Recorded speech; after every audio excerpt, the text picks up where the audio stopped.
출애굽기 5장입니다. 그 후에 모세와 아론이 바로에게 가서 이르되 이스라엘의 하나님 여호와께서 이렇게 말씀하시기를 내 백성을 보내라. 그러면 그들이 광야에서 내 앞에 절기를 지킬 것이니라 하셨나이다. 바로가 이르되 여호와가 누구이기에 내가 그의 목소리를 듣고 이스라엘을 보내겠느냐. 나는 여호와를 알지 못하니 이스라엘을 보내지 아니하리라. 그들이 이르되 히브리인의 하나님이 우리에게 나타나셨은즉 우리가 광야로 사흘길쯤 가서 우리 하나님 여호와께 제사를 드리려 하오니 가도록 허락하소서. 여호와께서 전염병이나 칼로 우리를 치실까 두려워하나이다. 애굽 왕이 그들에게 이르되 모세와 아론아 너희가 어찌하여 백성의 노역을 쉬게 하려느냐. 가서 너희의 노역이나 하라. 바로가 또 이르되 이제 이 땅의 백성이 많아졌거늘 너희가 그들로 노역을 쉬게 하는도다 하고 바로가 그날에 백성의 감독들과 기록원들에게 명령하여 이르되 너희는 백성에게 다시는 벽돌에 쓸 집을 전과 같이 주지 말고 그들이 가서 스스로 집을 짓게 하라. 또 그들이 전에 만든 벽돌 수요대로 그들에게 만들게 하고 감하지 말라. 그들이 게으름으로 소리질러 이르기를 우리가 가서 우리 하나님께 제사를 드리자 하나니 그 사람들의 노동을 무겁게 함으로 수고롭게 하여 그들로 거짓말을 듣지 않게 하라. 백성의 감독들과 기록원들이 나가서 백성에게 말하여 이르되 바로가 이렇게 말하기를 내가 너희에게 집을 주지 아니하리니 너희는 집을 찾을 곳으로 가서 주우라. 그러나 너희 일은 조금도 감하지 아니하리라 하셨느니라. 백성이 애굽 온 땅에 흩어져 곡초 그루터기를 거두어다가 집을 대신하니 감독들이 그들을 독촉하여 이르되 너희는 집이 있을 때와 같이 그날의 일을 그날에 마치라 하며 바로의 감독들이 자기들이 세운 바 이스라엘 자손의 기록원들을 때리며 이르되 너희가 어찌하여 어제와 오늘에 만드는 벽돌의 수요를 전과 같이 채우지 아니하였느냐 하니라. 이스라엘의 자손의 기록원들이 가서 바로에게 호소하여 이르되 왕은 어찌하여 당신의 종들에게 이같이 하시나이까. 당신의 종들에게 짚을 주지 아니하고 그들이 우리에게 벽돌을 만들라 하나이다.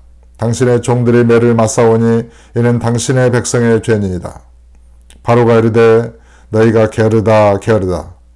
그러므로 너희가 이르기를 우리가 가서 여호와께 제사를 드리자 하는도다. 이제 가서 일하라. 짚은 너희에게 주지 않을지라도 벽돌은 너희가 수량대로 바칠지니라.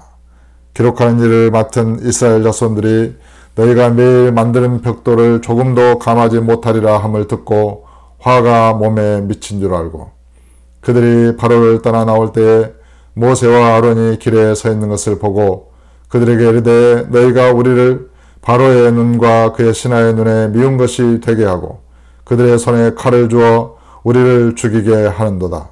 여호와는 너희를 살피시고 판단하시기를 원하노라. 모세가 여호와께 돌아와서 아뢰되 주여 어찌하여 이 백성이 학대를 당하게 하셨나이까. 어찌하여 나를 보내셨나이까.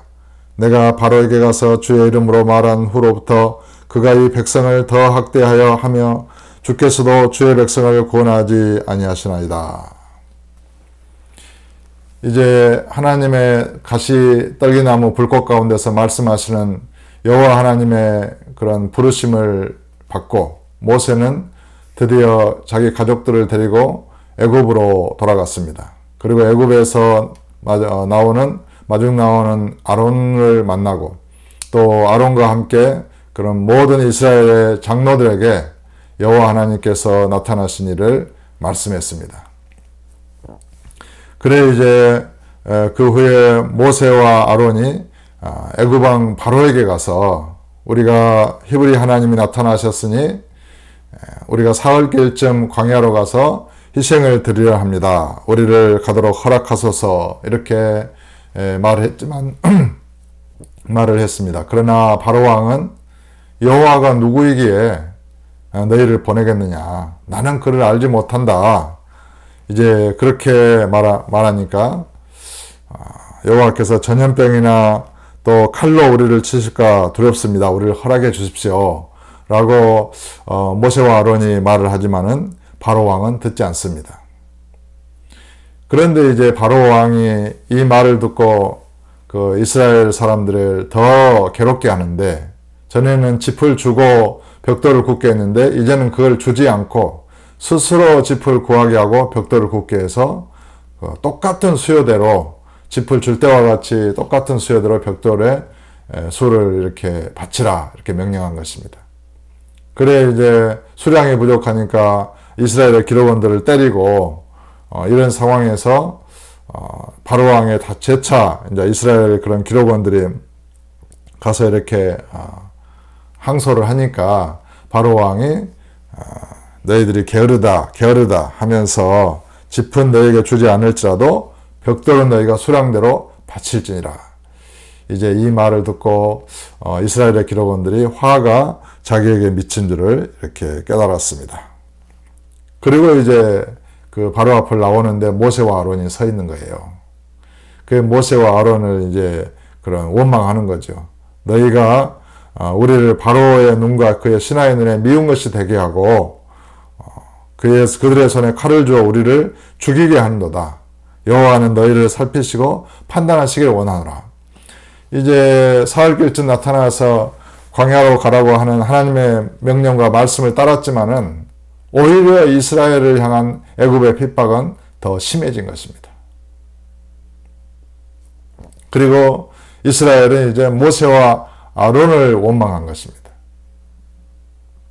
오히려 너희들이 우리를 죽이게 하는도다. 그래 이제 모세가 여호와께 나가서 기도하죠. 주여, 어찌하여 이 백성이 학대를 당하게 하셨나이까? 어찌하여 나를 보내셨나이까? 내가 바로에 가서 주의 이름으로 말한 후로부터 그가 이 백성을 더 학대하며 주께서도 주의 백성을 구원하지 아니하시나이다. 그러나 하나님께서는 바로가 그렇게 쉽게 이스라엘을 보내지 않을 것이다라고 이미 말씀하셨습니다. 그리고 재앙으로 그 장자를 치기 전에 보내지 않을 것이다. 이스라엘은 내 장자인데 그런 애굽의 장자를 이제 칠 것이다. 그런 것들이 이렇게 미리 말씀하셨습니다. 그래서 모세가 좀 더 하나님의 말씀을 온전하게 믿었다면 이런 상황에서 이렇게 어찌하여 나를 보내셨나이까? 이렇게 말씀하시지는 않으셨을 것 같아요. 말하지는 않았을 것 같아요. 그러니까 모세는 여호와의 부르심에 응답하는 그 태도에서부터 지금 이런 상황에서까지 완전하게 여호와 하나님의 그 뜻을 이해하지 못하고 또 어떤 그런 것을 잘 믿음으로 받아들이지 못하고 있다, 이렇게 해석이 되어집니다. 어떻든 모세는 지면에서 가장 온유함이 승한 사람이다, 이렇게 기록되었고 또 이스라엘이 신처럼 여기는 그런 이스라엘의 지도자였지만 처음에 이런 많은 불신앙의 태도를 가지고 이제 있을 수밖에 없는 그런 존재였다. 우리는 이렇게 이해하면 좋겠습니다. 그러나 우리는 종으로, 사환으로 이렇게 섬긴 모세보다 더 뛰어난 하나님의 아들, 우리 주 예수 그리스도의 순종을 우리는 믿습니다. 그리고 우리는 그리스도에게 붙어있는 그리스도의 지체이고 그리스도를 믿음으로 말미암아 그의 말씀과 성령으로 거듭난 하나님의 아들들입니다. 그러니까 모세가 하나님께 순종한 그런 불순종하거나 또 순종했던 그런 믿음의 태도와는 완전하게 차원이 다른 하나님의 아들 우리 주 예수 그리스도의 믿음을 가진, 그리스도를 믿고 주님과 한마음 한뜻 되어서 주 예수 그리스도로 옷 입은 하나님의 아들들이라는 것입니다. 우리의 마음이 그런 천지 만물을 창조하시고 우리를 낳으시고 기르시는 전지전능하신 하나님 아버지에 대한 우리의 믿음의 태도가 어떠해야 되겠습니까? 어떤 우리가 주의 뜻을 행하려 하거나 주의 말씀대로 행하려 할 때 어떤 성령 안에서 그런 모든 일을 감당할 수 있습니다. 역경이 올 수도 있고 또 어떤 고난이 올 수도 있지만은 그런 것에 잠잠히 참아 기다릴 수도 있고 하나님의 뜻을 이렇게 믿음으로 물을 수 있고 모든 것이 합력해서 선을 이루시는 하나님의 그런 선하심과 의로우심에 대한 우리는 믿음을 가져야 하는 것입니다. 오늘 또 그런 주님과 믿음으로 동행하고 또 주를 기쁘시게 하는 믿음의 삶을 이렇게 또 자기 자신의 전 인생과 삶을 주께 드려 예배하고 경배하는 아름다운 우리 믿음의 성도님들 다 되시기를 주 예수 이름으로 축원합니다.